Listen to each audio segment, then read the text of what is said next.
Shares of LIC Housing Finance have corrected by about 30% from all-time high of 542 rupees seen in June 21. Muted earnings in the first half of the fiscal and asset quality pressures pushed the valuations to distressed levels. Does the current level present an investment opportunity? Well, while there have been concerns about the lender's asset quality, the readings, whether it's loan growth, capital, provisions and even margins, have been quite positive. Looks like the current valuations does offer a favorable risk-reward. LIC Housing's overall asset quality weakened over the past few years, with gross NPAs rising from 2.9% at the end of FY20 to 4% at the end of FY21. With the second wave of COVID, its asset quality deteriorated further in the first half of FY22. Management believes that the worst is behind for LIC Housing in terms of asset quality. We saw that reflect in the last quarter earnings as well. GNPAs declined to 5.1% as of September end from 5.93% at the end of June quarter. Also, the window for restructuring has ended in September, so there may not be further accumulation in the restructured assets. Though GNPA is increased, we draw comfort from the fact that LIC Housing Finance predominantly finances individuals and its loan mix is favorable, with the retail segment comprising about 94% of its overall loan portfolio at the end of September. Relatively riskier developer loans constitute only 6.6% of the loan assets, which is much less if you compare it with other peers.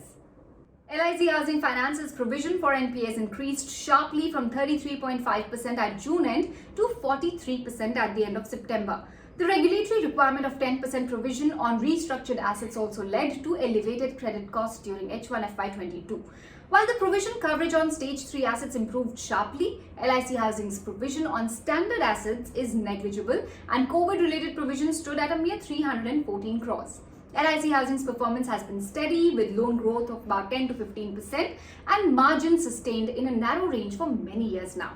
The second largest HFC saw a sharp rebound in disbursements during Q2 FY22, and thanks to these solid disbursements, the lender's loan book increased by 11% to 2.37 lakh crore at the end of September quarter, despite stiff competition from banks. Reported margins declined by 20 basis points sequentially to 2% in Q2 FY22.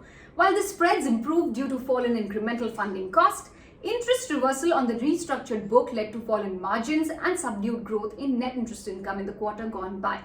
LIC Housing Finance raised about 2,336 crores equity capital in the first half of FY22 through preferential allotment of equity shares to its parent LIC at a price of 510 per share. This helped improve the capitalization profile and also indicated commitment from LIC. Despite the infusion, the gearing remains high at 9 times as of September end. LIC Housing's profitability is moderate, with return on assets of 1.2% in FY21 due to presence in the highly competitive salaried home loan segment. Return on equity was healthy at around 14% due to high leverage.